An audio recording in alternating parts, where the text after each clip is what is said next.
¿Hay alguna posibilidad, aunque sea remota, de resolver un conflicto, de perdonar o ser perdonado por alguien que no acepta explicaciones ni atiende puntos de vista que no sean los propios? Y que ni siquiera se muestra dispuesto a reflexionar sobre el hecho que causó un quiebre. La respuesta es evidente, ninguna. Y así estamos, a 50 años del golpe militar. Personalmente no veo posibilidad alguna de una reconciliación nacional en relación a este punto. Y a propósito de la muerte de Tellier, que trabajó incansablemente para mantener vivo el fuego del odio, ya veremos cómo, es importante hacer esta reflexión. Porque cuando a 50 años de un hecho, un grupo de izquierda radical no muestra la más mínima disposición a debatir siquiera lo ocurrido, o más extremo y absurdo que eso, cuando una bancada de diputados, comunistas obviamente, presenta un proyecto de resolución para condenar, oiga usted, un acuerdo tomado por el Congreso el año 73, uno sabe de antemano que no hay ánimo alguno de mirar al futuro. Y eso puede tener dos explicaciones. La más evidente, el odio.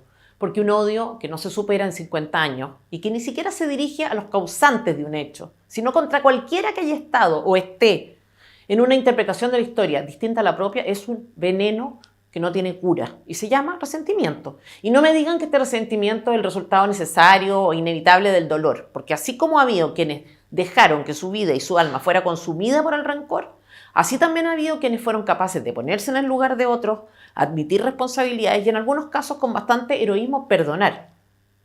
Creo, sin embargo, que no está ahí el problema. En su mayoría no son las víctimas directas de pérdidas o sufrimientos las que están en esta posición odiosa, sino los que lucran con este negocio, porque esos son los derechos humanos a estas alturas. En nombre de los derechos humanos se cobran pensiones, en nombre de los derechos humanos se accede a cargos, en nombre de los derechos humanos se exigen reparaciones, en nombre de los derechos humanos se obtienen fondos públicos para proyectos, y el partido que Tellier presidió por tantos años ha sido claramente el primer beneficiado por el negocio. Por eso, la superación de esta fractura social no depende acá de nada que haga o deje de hacer la ultraizquierda, tampoco la derecha. Es un hecho que ya lleva 30 años en silencio y ya vemos los resultados. La salida de la crisis depende de un grupo de familias que fueron afectadas, pero tienen sentido de la decencia y que hoy deberían reaccionar duramente contra los que se comportan como buitres de sus seres queridos, aunque no hayan sufrido o vivido ninguna pérdida. Esas personas tienen hoy la responsabilidad principal y a ellas las invito a expresarse y a contribuir a que no se exacerben los ánimos como ocurrió entre los años 1965 y 1970. Golpista, fascista, miserable. Esos son los adjetivos que la semana pasada usó el senador socialista José Miguel Insulza contra la derecha. ¿Por qué? Porque diputados de derecha, Chile Vamos y republicanos, lograron que la sala de la Cámara se leyera, sí, eso se leyera, un acuerdo de agosto de 1973, en que los diputados de la época declararon inconstitucional el gobierno de Allende. Ya hablaré un poco más de esto, de quiénes eran estos diputados, de las acusaciones concretas que se hicieron en contra del gobierno de Allende, etc. El reproche de Insulza fue más o menos este. Los diputados que firmaron este acuerdo, el 73, no sabían lo que pasaría después. Los diputados que pidieron la lectura de este acuerdo en 2023, sí. El problema, hay varios problemas, pero uno de ellos tiene que ver con que la izquierda lleva décadas haciendo, como dicen ellos, memoria de lo que pasó antes, durante y después del gobierno militar. Es legítimo, tienen derecho a recordar, honrar e interpretar la historia como quieran. Esta es la primera vez, sin embargo, que la derecha hace uso del derecho que siempre tuvo también y nunca ejerció, quizá por respeto a las víctimas, de hacer su propia memoria. Aprovecho de felicitar, por tanto, a los diputados republicanos y de Chile Vamos por la valentía de desafiar una verdad oficial que algunos quieren erigir en dogma, no por razones de duelo, sino por cálculo político y, por supuesto, económico. Llevamos, insisto, décadas tolerando que se nos diga que el golpe de Estado fue un acto caprichoso, carente de todo fundamento.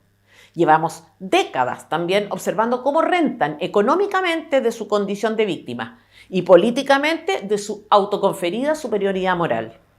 Incluir dentro de la memoria hechos que contextualizan lo ocurrido parece una exigencia bastante modesta por parte de la derecha, porque la verdad es esa, la derecha solo trajo a colación un hecho, un acuerdo tomado por la Cámara de Diputados poco antes del golpe.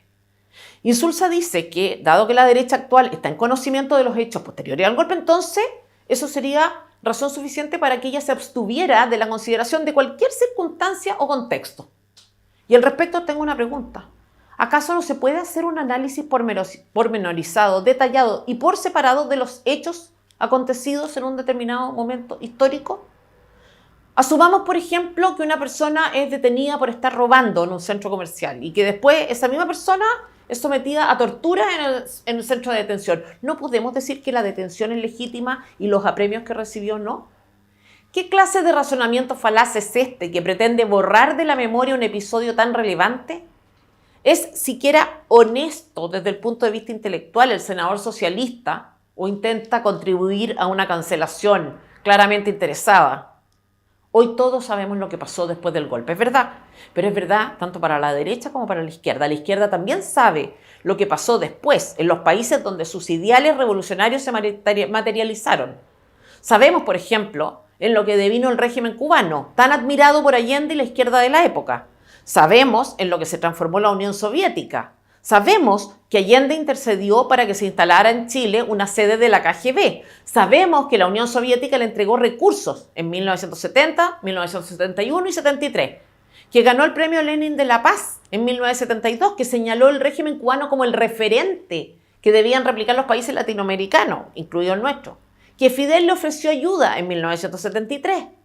Todas esas personas que hoy condenan cualquier tipo de contextualización olvidan selectivamente estos antecedentes que son útiles, si no para adherir, al menos para aceptar la tesis de que el destino de nuestro país, si avanzaba por el camino señalado por Allende, era el de una dictadura comunista. Eso es lo que celebramos algunos el 11 de septiembre, que hoy día seamos una república democrática y no una dictadura comunista. Señor Insulza, después de 18 años de gobierno, Pinochet obtuvo un 44% de las preferencias en un plebiscito que consultaba a los chilenos si querían que el general siguiera gobernando. Y eso se explica justamente por la violencia que había propiciado la izquierda radical durante la UP, por el trauma que su grupo político causó en ellos. ¿O se atreverá usted a decir que casi la mitad de los chilenos eran golpistas, fascistas o miserables? ¿No tienen esos chilenos derecho a contribuir a la memoria? Como bien dice usted, todos sabemos lo que pasó después en Chile y lo que pasó en el mundo con los países que implementaron el socialismo. Y no se confunda, ni pretenda confundir a otros. Nadie niega que después del golpe hubo abusos. De hecho, no conozco a un solo partidario del gobierno de Pinochet que no condene las violaciones graves a la dignidad de las personas que se cometieron durante su gobierno, después del golpe, con asesinatos, tortura y desaparición de personas incluidos. De verdad, no conozco a una sola persona que niegue o justifique eso. Sin embargo, fíjese que sigo viendo que circulan por el país personas que militan en el Partido Comunista.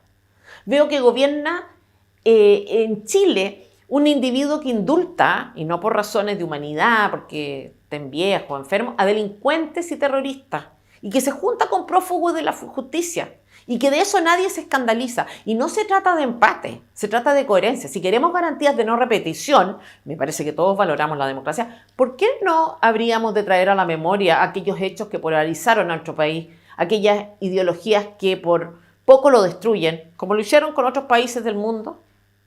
Pero volvamos al acuerdo, antes de explicarle por qué no juego al empate. El 22 de agosto de 1973, la Cámara de Diputados se reunía para discutir un eventual acuerdo. Ese acuerdo se discutió y se votó. Pero en medio de esa discusión, el diputado comunista entonces Jorge Insunza pronunciaba un discurso amenazando que si se aprobaba el acuerdo, fuerzas extranjeras invadirían de inmediato el país. Ese era el nivel.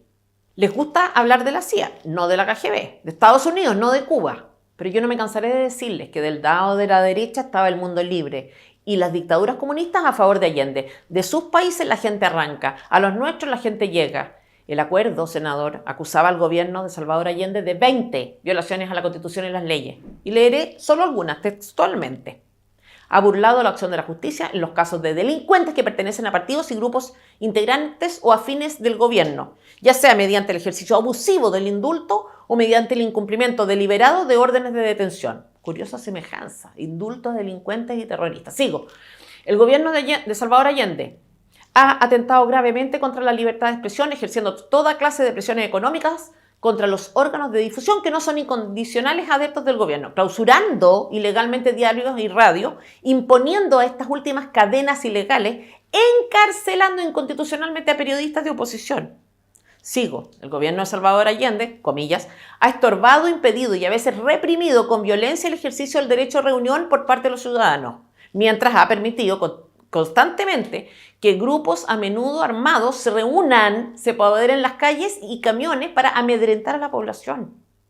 El gobierno de Salvador Allende, textual de nuevo, ha violado sistemáticamente la garantía constitucional del derecho de propiedad al permitir y amparar más de 1.500 tomas ilegales de predios agrícolas y al promover centenares de tomas de establecimientos industriales y comerciales.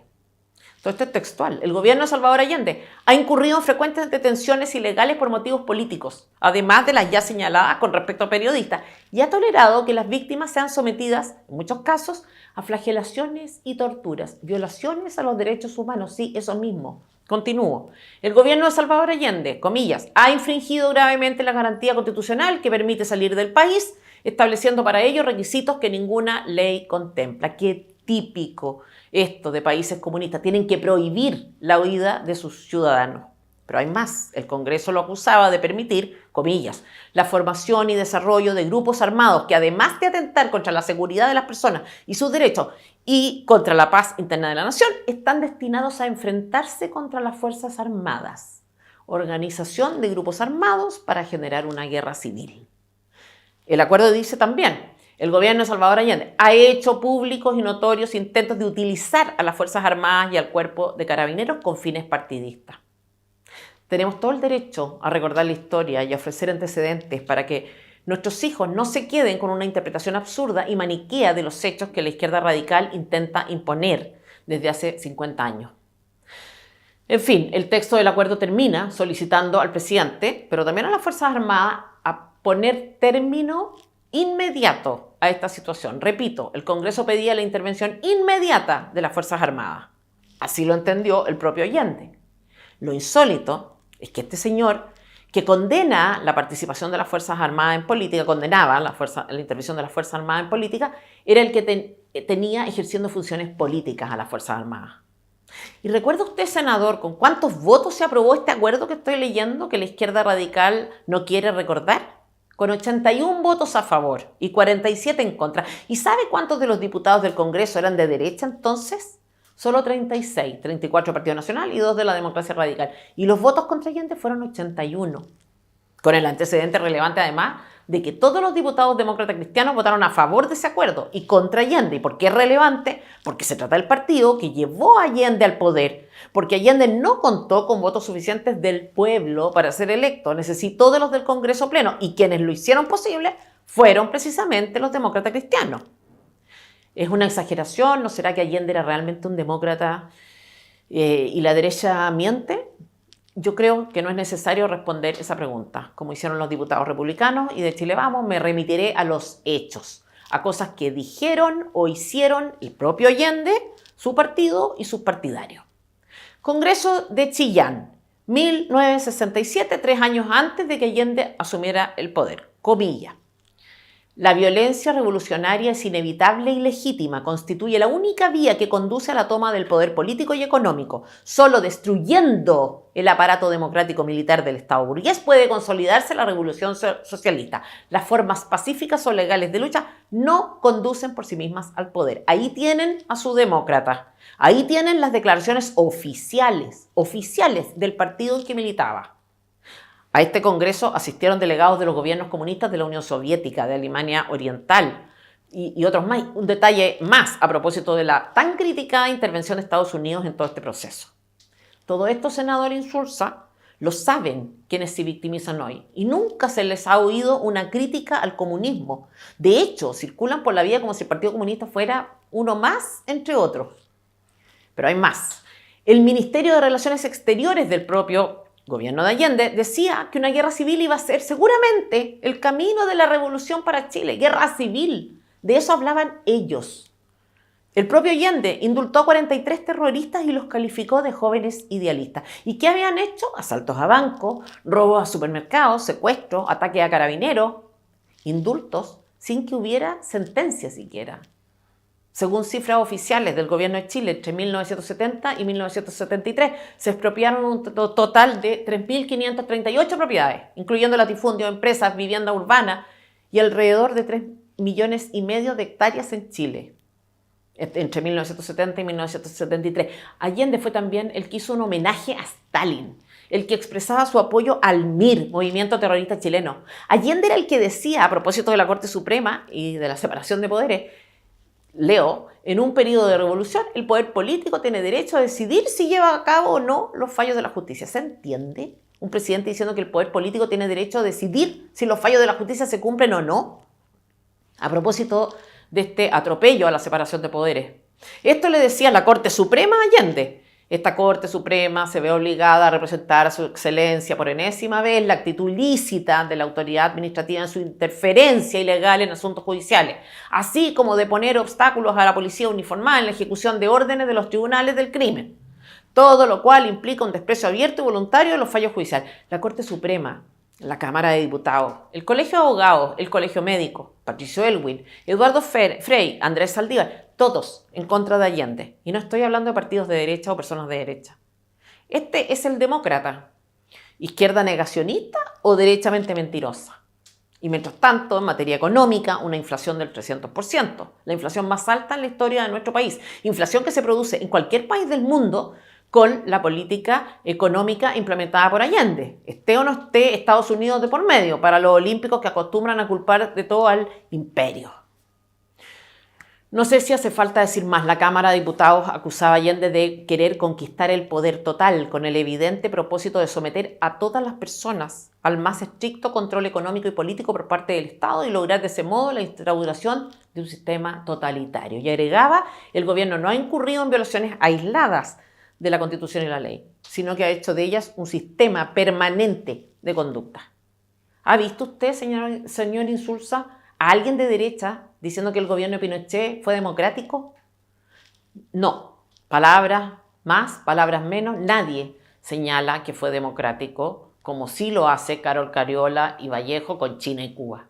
¿Ha visto a alguien de derecha declarando legítimo y justificado los abusos gravísimos que algunos cometieron, como la detención ilegal, asesinatos, tortura, desaparición de personas? No. Del otro lado, de la ultraizquierda, ¿ha visto alguno de estos activistas del bien llamado comunistas admitiendo las violaciones de derechos humanos que ellos, sus parientes y otros países gobernados por su partido han cometido en el mundo? No. Y son 100 millones de muertos. Y no estoy jugando al empate como algunos pudieran creer. Cuestión que jamás haría, porque si vamos a competir, la ultraizquierda gana por goleada. Es ella la que cree en la vida armada, hasta hoy. Es ella la que justificó y justifica aún la violencia, lo vimos en el 2019. No fue la derecha la que destruyó la democracia, ni fue la izquierda quien la recuperó, porque el gobierno militar entregó el poder después de convocar a elecciones. Y llevo años esperando que alguien me haga llevar el nombre de uno solo de sus dictadores que haya hecho esto. No existe, porque son, por vocación y en esencia, dictatoriales. No hay empate acá. Por eso no les gusta entrar en razones, porque solo les sirve el adjetivo, el grito histérico, la performance asambleísta. Personalmente, creo que el golpe del 73 estuvo justificado. Entiendo y respeto, sin embargo, la posición de quienes piensan distinto porque aseguran, por ejemplo, que Allende iba a abdicar por decisión propia. Lo que no respeto es la opinión de quienes sostienen que el golpe fue un capricho, porque evidencia para contextualizar hay, y de sobra. Ustedes, comunistas y en general grupos de ultraizquierda, son buitres de los cadáveres de personas jóvenes que fueron seducidas por su ideología perversa y se unieron al sueño de muerte y destrucción que les vendió la doctrina que profesan. Ustedes parasitan de la tragedia que causaron, tal y como lo hicieron luego con los jóvenes que impulsaron a salir a la calle y exponerse el año 2019, que hoy los tiene a ustedes en el poder. Ustedes no nos van a callar, ni les vamos a aceptar que exijan credenciales democráticas, porque ustedes mismos no las tienen. Porque si hay un grupo que llevó las cosas al límite, fue el de ustedes. De modo que sí, el 11 de septiembre no celebramos atropellos a los derechos humanos que se produjeron después del golpe. Eso los lamentamos. Celebramos ser una república democrática, como le decía recién, y no una dictadura comunista. ¡Viva Chile!